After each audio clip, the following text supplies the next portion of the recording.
ہر کوئی چاہ کے امام میں مسجد نہیں بن سکتا. امام میں مسجد کے لیے معیار ہے, منبر پہ آنے کے لیے معیار ہے. ہم شیعت نے ہر شے کے لیے ایک شے کو معیار رکھا ہے, بغیر معیار کے کسی کو مانتے نہیں ہیں. اگر کوئی مسجد کا امام بننا چاہتا ہے تو علماء کہتے ہیں اس کو عالم ہونا چاہیے, اس کو حلال زادہ ہونا چاہیے, اس کو عادل ہونا چاہیے.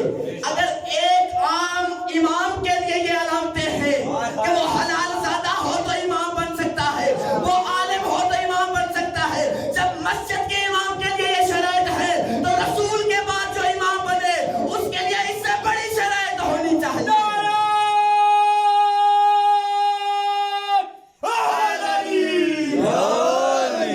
جب مسجد کے امام کے لیے شرائط ہے وہ عالم ہو, مسجد کے امام کے لیے شرائط ہے وہ حلال زادہ ہو, تو رسول کے بعد امام اسی کو ہونا چاہیے جو حلال زادہ ہو. امام اسی کو ہونا چاہیے امت کا کہ جو سب سے بڑا عالم ہو. ہم علی کو رسول کے بعد امام اسی لیے